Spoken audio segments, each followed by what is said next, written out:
तो दोस्तों finally high demand पर मैं लेकर आ चुका हूँ फ्रॉम सीजन 4 के छठे एपिसोड को। ये पहले 24 को आना था लेकिन ये डिले हो गया, कैंसिल हो गया। इसी वजह से 24 तारीख को नहीं आ पाया, लेकिन आज ये 31 मई को रिलीज कर दिया गया है। तो आज की इस वीडियो के अंदर हम डिटेल में बात करने वाले हैं कि यहाँ पर हुआ क्या। और हाँ, रिसेंटली मैंने बहुत ही बेहतरीन फ्रॉम सीरीज के जैसे ही कॉन्सेप्ट पर एक बहुत बढ़िया फिल्म को एक्सप्लेन किया है जिसका नाम है मालूम। इसके अंदर भी ईविल है, टाइम डिस्टॉर्शन है, बहुत खतरनाक चीज है। बिल्कुल शेरिफ स्टेशन जैसा एक स्टेशन है जहाँ पर बहुत खतरनाक चीजें होती हैं। मालूम फिल्म का एक्सप्लेनेशन आपको नीचे डिस्क्रिप्शन में और पिन कमेंट में मिल जाएगा। साथ ही साथ प्रीवियस फ्रॉम सीरीज के एपिसोड्स को देख लो, अदरवाइज आपको ये एपिसोड समझ में नहीं आएगा। तो चलिए अब बिना किसी देरी के चलते हैं सीधा वीडियो की तरफ। तो फ्रॉम सीजन 4 एपिसोड 6 की शुरुआत होती है जेड और बॉयड को दिखाते हुए, जो कि एक दूसरे से बहस कर रहे होते हैं जेड के विजन्स के बारे में कि आखिरकार वो सच हैं या फिर नहीं। जेड को ऐसा लगता है कि अंगूई बच्चों की हड्डियां ढूंढकर उनको डिस्ट्रॉय करना होगा और उससे ही इस कर्स को, इस स्पेल को तोड़ा जा सकता है जिसके अंडर पूरी टाउनशिप फंसी हुई है। उसका मानना है कि क्रीचर्स इन्हीं हड्डियों को प्रोटेक्ट करते हैं, जिसके चलते वो रात में बाहर आते हैं और दिन में उनको प्रोटेक्ट करते हैं और उन तक पहुंचना उनकी नंबर 1 प्रायोरिटी होनी चाहिए। लेकिन बॉयड जो था उसको इस चीज पर भरोसा नहीं था और उसको ऑब्वियसली ये दिक्कत लग रही थी कि इन हड्डियों तक पहुंचने की कोशिश में या तो जेड, बॉयड या फिर टाउन के लोग खत्म हो जाएंगे, तो वो ऐसा रिस्क लेना नहीं चाहता था। अब जेड जो होता है वो बार बार बॉयड को समझाने की कोशिश करता है कि ये सब पॉइंटलेस नहीं है, बकवास नहीं है, बल्कि ये सब बिल्कुल रियल था। सबसे बड़ी बात कि यहाँ पर इतना कुछ हो रहा है तो उसके विजन सच क्यों नहीं हो सकते। तभी जेड जो होता है वो बॉयड को भरोसा दिलाने के लिए उस दरवाजे पर फोकस करता है जो कि उसने कॉलोनी हाउस के बेसमेंट के अंदर देखा, जहाँ पर फिलहाल अकोस्टा अपनी रिसर्च कर रही थी। और वो बॉयड से ये कहता है कि वो उसको वहां पर लेकर चले। अगर वो दरवाजा वहां पर हुआ तो इसका मतलब ये होगा कि उसका विजन बिल्कुल सही था, उस पर भरोसा किया जा सकता है। और अगर वो वहां पर नहीं हुआ तो उन्हें उस विजन का किसी और एंगल से कोई और मतलब निकालना पड़ेगा। खैर अब ये दोनों ही कॉलोनी हाउस के अंदर सीधा उसी बेसमेंट के अंदर जाते हैं जहां पर अकोस्टा अपनी रिसर्च कर रही थी और वहां पर उसे पास्ट की काफी सारी चीजें देखने के लिए मिलती हैं। अकोस्टा यहाँ पर काफी मेहनत करने में लगी हुई थी, लेकिन उसको अभी भी ऐसा लग रहा था कि ये सब बिल्कुल बेकार है और बॉयड ने उसको ये सब इसलिए करने के लिए बिठा रखा है ताकि वो खुद को खत्म करने के बारे में ना सोचे। एनीवेज अब जेड वहां पर अपने विजन्स के हिसाब से जाता है जहां पर गेट होना चाहिए था, लेकिन वहां गेट की जगह दीवार थी, जिस पर यहाँ पर उसे यकीन नहीं होता कि ऐसा कैसे हो सकता है। मतलब कि उसने सामान हटाकर देखा लेकिन वहां पर गेट की जगह दीवार थी और बॉयड को अब यकीन हो जाता है कि जेड पागल हो चुका है, उसके विजन जो थे वो बिल्कुल बेकार थे। अब ये सब देखकर बॉयड को काफी गुस्सा आता है, लेकिन जेड उसको बार बार समझाने की कोशिश करता है कि विजन्स के अंदर गेट यहीं पर था तो वो गायब कैसे हो सकता है, ये पॉसिबल ही नहीं है। लेकिन स्टिल बॉयड उसकी बात पर भरोसा नहीं कर रहा होता, जिस वजह से जेड जो होता है वो गुस्से में आकर ये कहता है कि बॉयड ने हार मानना शुरू कर दिया है और उसके इसी बर्ताव की वजह से, यानी कि एक्शंस ना लेने की वजह से ही रेसिडेंट्स के लोग जो हैं वो एक एक करके खत्म हो रहे हैं। अब यहाँ बॉयड को इस बात पर बहुत गुस्सा आ जाता है क्योंकि दिन रात वो सिर्फ एक ही चीज करने की कोशिश कर रहा था, लोगों को खत्म होने से बचाना। और इस चीज को सुनकर बॉयड जेड का गिरेबान पकड़ लेता है।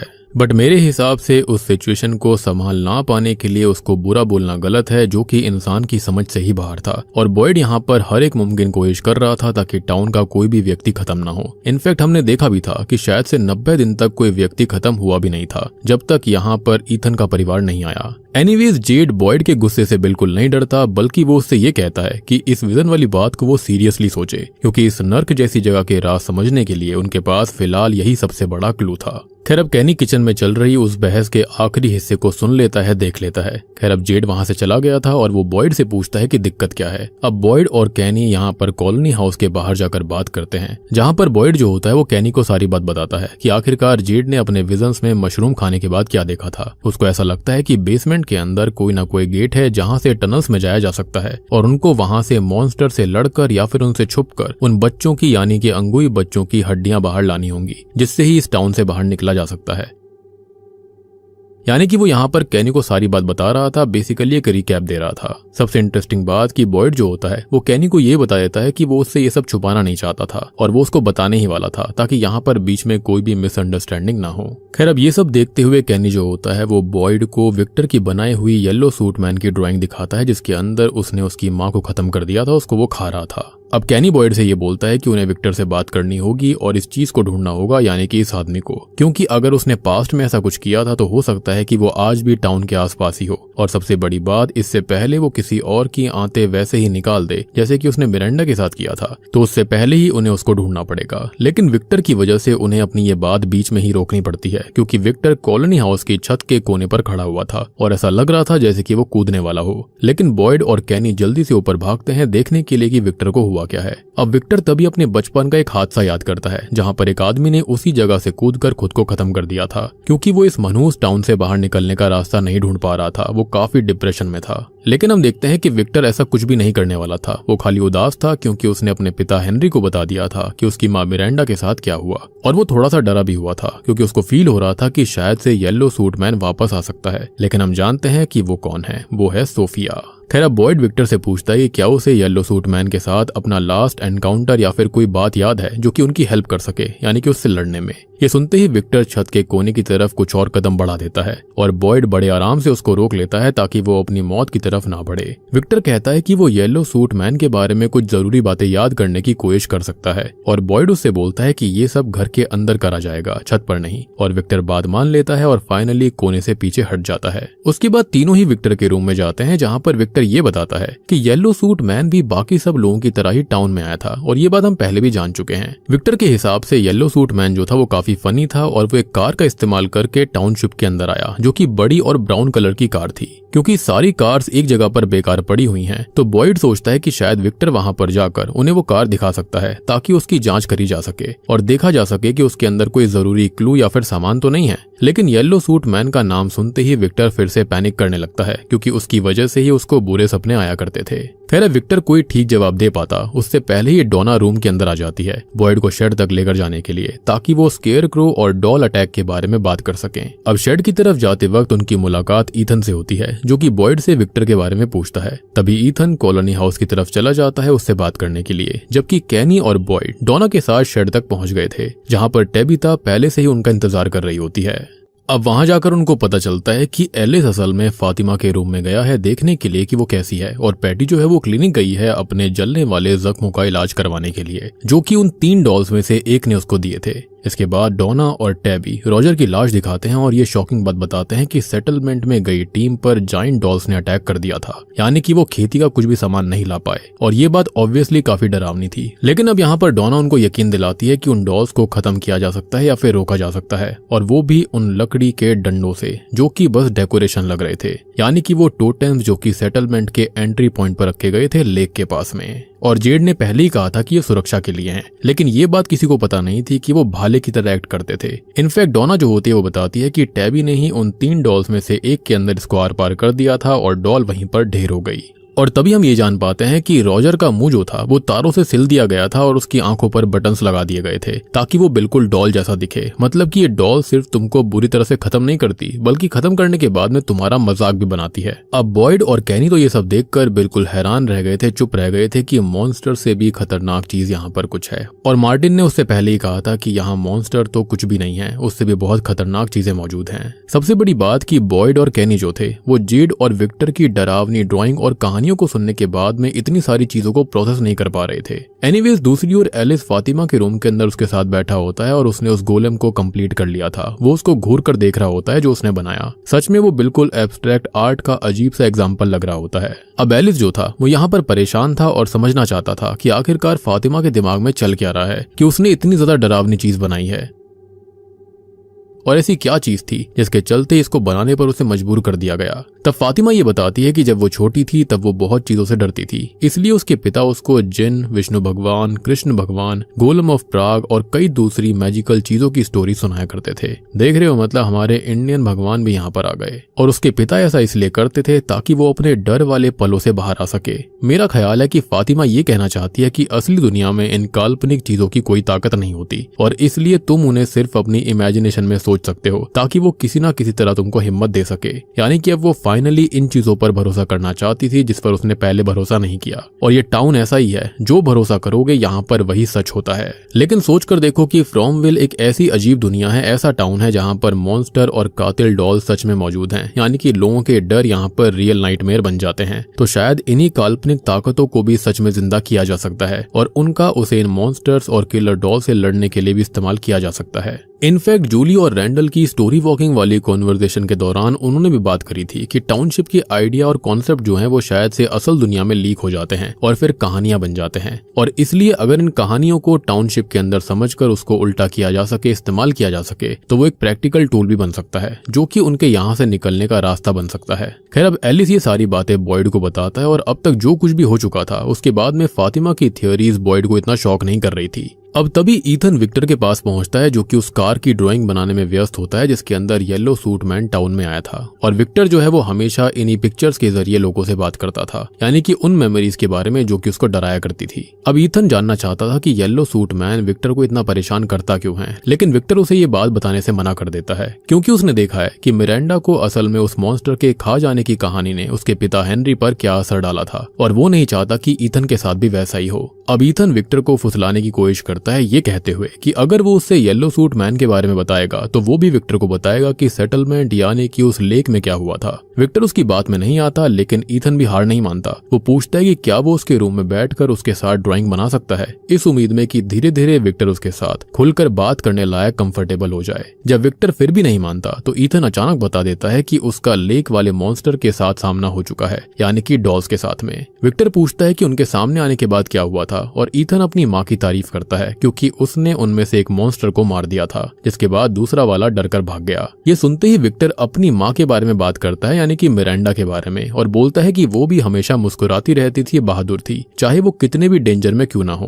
क्योंकि उससे उनके बच्चों को दिक्कत होती। और विक्टर को ये लगता है कि उसके पिता भी काश उसकी माँ की तरह ही स्ट्रांग होते, क्योंकि वो ये बात डाइजेस्ट नहीं कर पा रहे थे। और बात करें हेनरी के बारे में तो वो सोफिया का अगला टारगेट बनता है। पहले पेस्टर, सैरा और मेरल के बाद में अब उसका नंबर था। सोफिया पोस्ट ऑफिस या फिर शेरिफ ऑफिस के अंदर उस पर चुपके से हमला करने की कोशिश करती है जब वो येलो सूट मैन को देख रहा होता है, यानी कि येलो सूट को, लेकिन हेनरी उससे बचकर निकल जाता है और फिर से शराब पीने के लिए गैस स्टेशन के अंदर वाले बार में चला जाता है। सोफिया उसका पीछा करते हुए वहां पर आ गई थी और उसके साथ वो ड्रिंक करने के लिए बैठ जाती है, जो कि ऑब्वियस सी बात थी कि वो उसको अपना शिकार बनाना चाहती थी। खैर जब वो दोनों एक बोतल खत्म कर देते हैं तो सोफिया एक और बोतल लेने के लिए लिकर कैबिनेट की तरफ जाती है। तभी वो जानबूझकर अपना हाथ काट लेती है और जब हेनरी उसकी तरफ नहीं देख रहा होता तब वो अपना खून उसकी ड्रिंक के अंदर मिला देती है, जो कि अंदर जाते ही ट्रांसपेरेंट हो गया था, यानी कि ये बहुत ही खतरनाक व्यक्ति है भाई साहब। खैर जब हेनरी वो ग्लास एक ही बार में पी जाता है तो उसको थोड़ा सा अलग फील होता है, यानी कि उसको टेस्ट अलग फील हो रहा था, लेकिन तब तक बहुत देर हो चुकी थी और सोफिया का जहरीला खून या फिर जो कुछ भी था वो हेनरी के शरीर में जा चुका था। और सोफिया इसी पल का इस्तेमाल करके एक थियरी शेयर करती है कि शायद टाउनशिप के अंदर जो कुछ भी हो रहा है वो बस एक बुरा सपना है। लेकिन उसने ऐसा क्यों कहा, तो मुझे लगता है कि वो झूठ बोल रही है और यहाँ पर वो इंसेप्शन वाली ट्रिक का इस्तेमाल कर रही होगी, जहाँ पर वो हेनरी को खुद को खत्म करने के लिए या फिर टाउन के रेसिडेंट्स को खत्म करने के लिए उकसाना चाहती है, और वो भी इस उम्मीद में कि फिर वो सब रियल वर्ल्ड में जाग जाएंगे, जैसे कि यहाँ पर एबी के साथ हुआ था। मे बी उसको भी ऐसी ही कुछ आवाजें आ रही होंगी, तो वो भी शायद से येलो मैन ही हो सकता था, या फिर ये एंटिटी जो कोई भी है वो लोगों को यहाँ पर उकसाती है कि वो खुद को ही खत्म कर लें, इस उम्मीद में कि वो रियल वर्ल्ड में जाग जाएंगे। लेकिन यहाँ पर ना हेनरी और ना ही रेसिडेंट्स रियल वर्ल्ड के अंदर जागने वाले हैं और वो सच में खत्म हो जाएंगे, उनकी सोल्स इसी टाउन के अंदर ट्रैप हो जाएंगी। खैर अब तभी हमें सैरा को दिखाया जाता है जो कि 2 बाल्टी पेंट लेकर अपने घर में जाती हुई दिखाई देती है कि तभी जूली उसके पास आती है और पूछती है कि वो इतना सारा पेंट लेकर क्यों आई है। सैरा कहती है कि वो सोफिया के लिए कुछ अच्छा करना चाहती है और उसे यहाँ पर थोड़ा ज्यादा घर जैसा फील करवाना चाहती है। सबसे बड़ी बात कि नेथन यही कहता था कि कुछ अच्छा फील करवाने के लिए घर को पेंट करो तो काफी अच्छा लगता है। एनीवेज यहाँ पर जूली तभी ये कहती है कि वो समझ सकती है कि सैरा किस चीज से गुजरी है और वो उससे माफी मांगती है, क्योंकि जूली खुद भी स्टोरी वॉकिंग वाली पहेली को समझने के चक्कर में खुद टूटती जा रही थी और उसका रैंडल से भी झगड़ा हो गया था। खैर अब वो सैरा से माफी मांगती है क्योंकि उसने पहले उसकी तकलीफ को समझने की कोशिश नहीं करी। तभी सैरा शायद से उसकी माफी को एक्सेप्ट कर लेती है और जूली से पूछती है कि क्या वो भी उसके साथ पेंट करने में उसकी हेल्प करना चाहेगी। अब जूली जो होती है वो उस दोस्ती के हाथ को एक्सेप्ट कर लेती है और ऐसा इसलिए था ताकि वो रैंडल से थोड़ा दूर रह सके, एज उनकी बहस हो गई थी। खैर दोनों लड़कियां मिलकर सोफिया के बेडरूम को पेंट करना शुरू कर देती हैं। मतलब कि देखो यहाँ पर जो डीमन है उसके लिए ही रूम को सजाया जा रहा था। खैर अब पेंट करते वक्त वो बात करती हैं कि उन्हें बाहर की दुनिया की सबसे ज्यादा कौन सी चीज याद आती है, और इससे जूली को अपने परिवार और दोस्तों के साथ बिताए हुए पल याद आ रहे थे। सैरा जूली से पूछती है कि उसका क्या मतलब था जब उसने ये कहा कि वो समझ सकती है कि सैरा किस चीज से गुजरी थी। तो जूली बताती है कि जैसे सैरा को आवाजों ने मैनिपुलेट किया था, वैसे ही टाउन की कुछ अजीब चीजों ने उसे यकीन दिला दिया था कि वो टाइम में पीछे जाकर जिम को बचा सकती है, लेकिन अब उसने मुश्किल तरीके से ये सीख लिया है कि ये पॉसिबल नहीं है, और वो भी टाउन के बाकी लोगों की तरह ही मजबूर थी, क्योंकि सैरा खुद भी कुछ ऐसे ही पलों से गुजर चुकी है और इसलिए जूली उससे इमोशनल लेवल पर कनेक्ट कर पाती है। और जूली जो होती है वो सैरा से बिल्कुल उम्मीद भरी नजरों से बोल रही थी कि क्या वो अपने पिता को बचा पाएगी, लेकिन ये सुनते ही सैरा जूली को हक कर लेती है और उसका ये प्यार और समझ जूली का दिल पिघला देता है। अब रैंडल भी जूली को समझा सकता था, उसको यहाँ पर हक कर सकता था, लेकिन यहाँ पर उसने इस बात को नहीं समझा और वो यहाँ पर प्रैक्टिकल चीजों के बारे में सोच रहा था। लेकिन तभी हम देखते हैं कि वहां पर बागता थी जो कि सब्जियां लेकर जा रही थी कुछ प्रिपेयर करने के लिए डाइनर के अंदर। तो यहाँ पर रैंडल जो होता है उसकी हेल्प करता है सब्जियां काटने के लिए, और तभी अचानक से वहां पर एल्जिन भी आ जाता है जिसको बागता उसके साथ ही काम में लगा देती है और दोनों मिलकर सब्जियां काटने लग जाते हैं। एनीवेज कॉलोनी हाउस के अंदर टैबी जो थी वो डोना, बॉयड और कैनी को उन डॉल्स और उसके पिछले जन्म की दर्दनाक पास्ट के बीच का कनेक्शन समझा रही होती है, और ये सुनते ही कैनी को नेतन की कही हुई बात याद आती है। और ये बात मैंने भी पहले कही थी कि जब टाउनशिप के अंदर लोग खत्म होते हैं तो उनके सबसे बुरे डर सच हो जाते हैं, यानी कि नाइटमेयर फॉरेस्ट के अंदर ऐड हो जाते हैं। और टैबी को लगता है कि नेथन बिल्कुल सच कह रहा था, क्योंकि जब वो छोटी थी तो उस आदमी को डर लगता था उन डॉल से, और फिर उसने उन डॉल्स को लेक में फेंक दिया, लेकिन उसके खत्म होने के बाद में डॉल जिंदा होकर लौट आई थी, वो भी बहुत ही खतरनाक रूप में, जैसा कि वो आदमी सोचा करता। सिकाडास भी यहाँ पर आए थे जैसा कि नेथन सोच रहा था। सो गेस व्हाट, यहाँ पर जो कुछ भी चल रहा है तो कहीं डील के बाद में टाउन के अंदर जो भी चीजें अलग है मॉन्स्टर के अलावा, वो कहीं वो चीज तो नहीं है जो कि लोगों के खत्म हुए नाइटमेयर्स थे जो कि असल में जिंदा हो गए। खैर अब ये बात सुनते ही डोना बहुत परेशान हो जाती है, बहुत ही ज्यादा टेंशन में आ जाती है, क्योंकि वो सोचकर परेशान हो गई थी कि वो इस नए खतरे से कैसे निपटेंगे, साथ ही साथ रेसिडेंट्स को इन डरावनी चीजों से लड़ने के लिए कैसे तैयार करेंगे। डोना इतनी घबरा गई थी कि अचानक उसको हार्ट अटैक आ जाता है और वो वहीं पर गिर पड़ती है। बॉयड तुरंत ही उसको चेस्ट कंप्रेशन देना शुरू करता है, जबकि कैनी क्लिनिक भागकर मैरियल और क्रिस्टी को लेकर आता है, जो कि उस वक्त पैटी के जख्म को ठीक कर रही थी, उस पर पट्टियां लगा रही थी। और कैनी उनको लेकर इसलिए आया था ताकि वो डोना के ऊपर डिफिब्रिलेटर का इस्तेमाल कर सके, बेसिकली उसको शॉक दे सकें। अब कुछ टेंशन भरे पलों के बाद में डोना का दिल दोबारा धड़कना शुरू कर देता है, जो कि किया था यहाँ पर बॉयड ने, क्योंकि 3 बार डिफिब्रिलेटर का इस्तेमाल करने के बावजूद भी डोना उठ नहीं रही थी। लेकिन यहाँ पर बॉयड जो होता है वो सच्चे दिल से बोलता है कि डोना तुमको उठना होगा, और जब तक मैं नहीं बोलता तुम खत्म नहीं होगी। अचानक से उसकी पल्स वापस आ जाती है, तो ऐसा लगता है कि इस टाउन के अंदर आप जो सोचते हो ना, जिस कॉन्फिडेंस से बात करते हो, जो सोचोगे वही यहाँ पर रियल हो जाता है। और इसलिए मुझे लगता है कि ये इनका सबसे बड़ा हथियार हो सकता है मैन इन येलो के खिलाफ। अब जैसे ही डोना की पल्स थोड़ी सी वापस आती है तो उसको रूम के अंदर शिफ्ट कर दिया जाता है ताकि वो आराम कर सके, ठीक हो सके।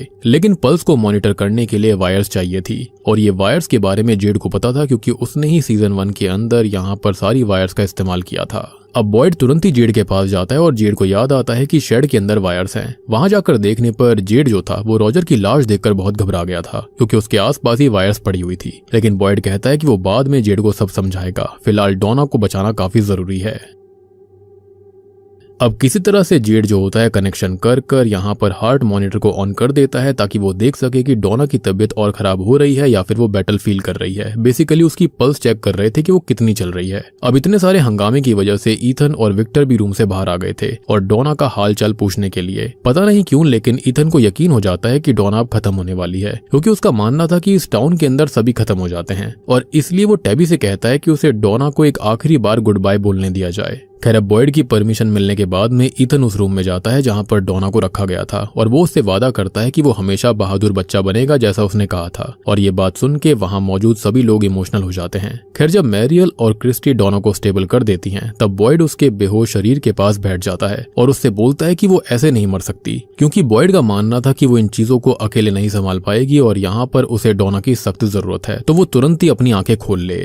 अब तभी काफी टाइम बाद शॉकिंगली बॉयड के सामने फादर खत्री का भूत आता है, या फिर ये सब बॉयड की सोच थी पार्किंसंस डिजीज की वजह से। अब फादर खत्री ये पूछते हैं कि अगर डोना नहीं जागी तो बॉयड फिर क्या करेगा, और बॉयड इस पॉसिबिलिटी के बारे में सोचना भी नहीं चाहता था और डोना के साथ गुजरे अच्छे और बुरे वक्त को याद करने लगता है। वो बताता है कि शुरुआत में डोना को बॉयड बिल्कुल पसंद नहीं था, लेकिन सालों में उनका रिश्ता इतना अलग और इंटरेस्टिंग तरीके से बदला कि अब बॉयड उसके बिना बाहर इन सारे हॉरर्स का सामना अकेले नहीं कर सकता और ना ही ऐसा सोच सकता। खत्री बॉयड को याद दिलाता है कि चाहे डोना होश में आए या फिर नहीं, लोगों की जान अभी भी खतरे में है और उसे जेड की विजन पर एक्शन लेना ही पड़ेगा। वो बिल्कुल सच विजन्स थे। बॉयड खतरे की बात को वहीं रोक देता है कि तभी डोना को अचानक होश आ गया था। यानी कि देखो, इस टाउन के अंदर अगर पॉजिटिव सोचोगे तो पॉजिटिव चीजें होंगी, क्योंकि ये टाउन आपको नेगेटिविटी के चलते तोड़ना चाहता है। एनीवेज बॉयड तुरंत ही क्रिस्टी और मैरियल को डोना को चेक करने के लिए अंदर बुलाता है ताकि वो स्टेबल रहे, और यहाँ पर हम देखते हैं कि डोना अब ठीक थी। खैर इसके बाद बॉयड डोना के रूम से बाहर आता है और कॉलोनी हाउस के अंदर सबको बताता है कि डोना अब पहले से काफी ठीक है, और पैटी को बोलता है कि वो सबको जाकर बता दे कि डोना अब ठीक हो गई है। खैर अब बॉयड कॉलोनी हाउस के बाहर आता है, जहां पर उसका सामना फिर से फादर खत्री के भूत से होता है या फिर उसकी सोच से, जो कि उसके अंदर बस गई थी। अब बॉयड खत्री से पूछता है कि नाइटमेयर्स असली मॉन्स्टर बन जाते हैं, इस वाली थियोरी में क्या सच्चाई है, और खत्री यहाँ पर शायद बोलता है कि ये सच हो सकता है। फिर बॉयड सोचता है कि जेड ने बेसमेंट के अंदर जो दरवाजा देखा था वो सच में है या फिर नहीं, लेकिन खत्री इसका जवाब दिए बिना गायब हो जाता है। यानी कि इनडायरेक्टली खत्री ने जवाब दे दिया था कि बॉयड को ये खुद ही जाकर देखना होगा।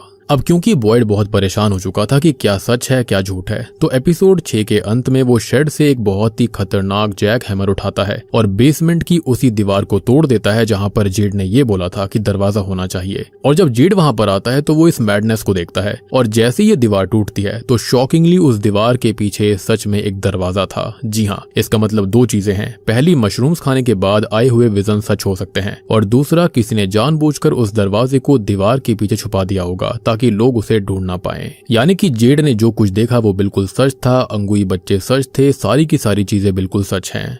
और बूम, इसी के साथ में छठा एपिसोड यहीं पर खत्म हो जाता है। तो दोस्तों, ये थी फ्रॉम सीजन 4 एपिसोड 6 की एक्सप्लेनेशन। उम्मीद करता हूँ कि आपको ये कहानी पसंद आई होगी। अब बात करते हैं कुछ थियरीज के बारे में, हिडन थिंग्स के बारे में। तो देखो, सबसे पॉपुलर थियरी ये लग रही है कि बेसमेंट वाला दरवाजा असल में टाउनशिप का एक ट्रैप हो सकता है, एज यहाँ पर इतनी आसानी से सब चीजें सही नहीं हो सकती। हो सकता है कि टाउन जानबूझकर बॉयड और जेड को थोड़ी होप दे रहा हो ताकि बाद में वो उस होप को तोड़ सके और फिर उनको खत्म कर दे। शो के अंदर पहले भी फेक विजन्स, अजीब आवाजें और मॉन्स्टर के माइंड गेम्स दिख चुके हैं, जैसे कि यहाँ पर एल्जिन के साथ किया था किमोनो वुमन ने, कि अगर वहां पर वो फातिमा के बच्चे को ले आएगा, उसको वहां अपने साथ लेकर आएगा तो वो बाहर जा सकते हैं, लेकिन ऐसा कुछ भी नहीं हुआ। तो मुझे ऐसा लगता है कि ये पक्का दरवाजा किसी अच्छी जगह का नहीं बल्कि और भी ज्यादा खतरनाक चीज की तरफ ले जा सकता है। हो सकता है कि टाउन यहाँ और भी खतरनाक चीजों को बाहर करवाना चाहता हो। अब जेड के मशरूम वाले विजन सिर्फ एक हेलुसिनेशन नहीं थे। मशरूम्स ने उसको पुराने रेसिडेंट्स की मेमोरीज या फिर हिडन ट्रुथ दिखाए थे। मतलब कि पहले भी कुछ लोग टाउन के सीक्रेट्स के करीब पहुंच गए थे और शायद उन्होंने क्लूज छोड़ दिए। दरवाजे का सच में मिल जाना इस थियोरी को और भी ज्यादा स्ट्रॉन्ग बना देता है। लेकिन फिर एक बात और है कि जो छोटा जेड था उसने ये क्यों कहा था कि उसको यहाँ पर अपनी मेमोरीज को चुनने को नहीं दिया जाता है, यानी कि टाउन मेमोरीज को नहीं चुनने देता। तो उसने ऐसा किया है तो अब उसको वो चीजें दिखेंगी जो कि बहुत ही भयानक होंगी और वो सच को शायद डाइजेस्ट नहीं कर पाएगा। और क्या पता ऐसा हो कि जेड यहाँ पर मास्टरमाइंड रहा हो पहले के जमाने में और उसने ही सजेस्ट किया हो कि ऐसा सैक्रिफाइस देते हैं। आई नो काफी वाइल्ड थियोरी है, लेकिन हो सकता है। और देखो, ऑब्वियस सी बात है कि जो अंगुई बच्चे हैं उनकी हड्डियां पूरे कर्स का सोर्स हो सकती हैं। शायद उन बच्चों की बलि दी गई थी और उनकी बोन्स ही टाउन के लूप को चला रही हैं। और ये भी कहा गया है कि वहां पर जो वो पेड़ है फार अवे ट्रीज, हो सकता है कि वो जो फार अवे ट्रीज हैं वो वही बच्चे थे और उन्होंने अपनी उम्मीद उन पेड़ों के अंदर ही छोड़ दी थी। माइट भी इसी वजह से मॉन्स्टर्स उनकी हड्डियों को प्रोटेक्ट करते हैं ताकि यहाँ पर जो भी डेविल है या फिर ईविल है उसकी शक्ति उसको मिलती रहे, यानी कि बच्चों की शक्तियां और उसके सेक्रीफाइस की शक्तियां डेविल को। और सबसे बड़ी बात कि सोफिया ने जो हेनरी के साथ किया, उसके शराब के अंदर अपने खून को मिला दिया, तो पता नहीं वो उसके साथ क्या करना चाहता है। माइट भी मैन इन येलो हेनरी के शरीर को कंट्रोल करके शायद से विक्टर को और बाकी लोगों को नुकसान पहुंचाना चाहता होगा। अदरवाइज ऐसा करने का कोई भी यहाँ पर रीजन नजर नहीं आता। और ये बात तो सच साबित हो ही चुकी है कि जो लोगों के नाइटमेयर्स होते हैं उनके खत्म होने के बाद में टाउन के अंदर जिंदा हो जाते हैं, यानी कि फॉरेस्ट के अंदर ऐड हो जाते हैं। तो यहाँ पर जितने भी नाइटमेयर चल रहे थे, जो भी मॉन्स्टर है या फिर कुछ भी हैं, वो शायद से किसी न किसी इंसान के टाउन के लोगों के नाइटमेयर्स रहे होंगे। अब लोग यहाँ पर फातिमा के गोलेम को लेकर भी काफी ज्यादा एक्साइटेड हैं। हो सकता है कि फातिमा खत्म हो जाए इस सीजन के एंड में और उसके बाद में जो गोलेम है वो जिंदा हो जाए और फिर लोगों को प्रोटेक्ट करे, क्योंकि यहाँ पर फातिमा का यही मानना था। लेकिन अगर ऐसा कुछ नहीं होता तो यहाँ पर ये काफी डिसअपॉइंटिंग चीज होगी। और वैसे भी ट्रस्ट में मुझे फातिमा वाले जो सीन्स होते हैं ना, बिल्कुल भी अच्छे नहीं लगते, बहुत ही वियर्ड सा लगता है मुझे। आई मीन उसको स्किप भी कर देंगे तो कोई दिक्कत नहीं है। शायद से यहाँ पर जिस ब्राउन कार की बात हो रही थी जिसके अंदर शायद से मैन इन येलो आया था, वो हमको दिखाई भी जाती है जो कि बॉयड के बैकग्राउंड में थी। माइट भी वही कार हो सकती है। और मुझे तो यहाँ पर विक्टर की बातें बहुत वियर्ड लगती हैं कि वो बताना क्यों नहीं चाहता लोगों को आखिरकार यहाँ हुआ क्या है। उसकी सारी ड्राइंग ले लो और खुद समझ लो कि भाई यहाँ पर क्या क्या हुआ था, क्योंकि ड्राइंग के अंदर काफी कुछ ऑलरेडी दिख रहा था। वहां पर वो स्पाइडर थी और भी बहुत सारी चीजें थी। तो आई नो कि विक्टर ने टाउन के अंदर बहुत चीजें देखी हैं, लेकिन पता नहीं ट्रॉमा की वजह से उसकी मेमोरीज बिल्कुल सप्रेस सी हो गई हैं या फिर वो उनको बाहर निकालना नहीं चाहता, क्योंकि वही है जिसने की शायद से काफी सारी मल्टीपल साइकिल्स यहाँ पर सर्वाइव करी हैं। और देखो यहाँ पर सोफिया ने भी एक बात कही, यानी कि मैन इन येलो ने, कि शायद ये सब एक ड्रीम या फिर सिमुलेशन हो सकता है। तो माइट भी ये थियरी जो कि मैंने पहले दी है वो भी सच हो सकती है। और देखो एक थियरी तो ये भी कहती है कि जो टाउनशिप है वो धीरे धीरे बॉयड को तोड़ रहा है। अंत में जो कुछ भी हुआ था वो वहां पर साफ दिखा रहा था कि बॉयड कितना कंफ्यूज्ड है, उसको समझ में नहीं आ रहा कि सच क्या है और झूठ क्या।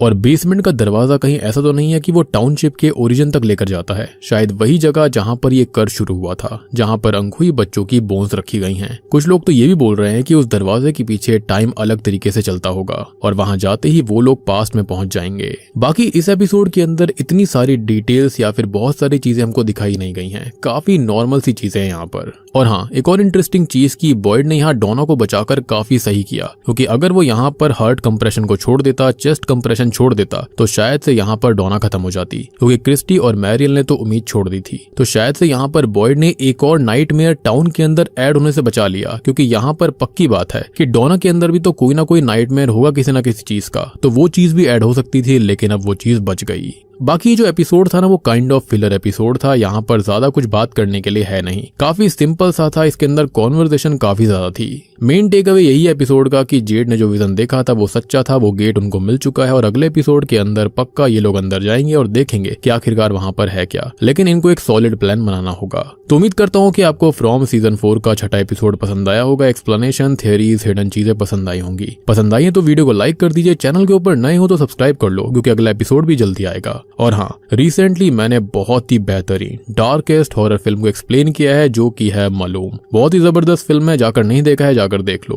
कर्स पुलिस स्टेशन है, बहुत ही खतरनाक है, मजा आ जाएगा। उसका लिंक आपको नीचे डिस्क्रिप्शन पिन कमेंट में मिलेगा। अगर फ्रॉम सीरीज पसंद आई है तो ये भी आएगा, क्योंकि उसके अंदर भी चीजें कुछ कुछ सिमिलर हैं।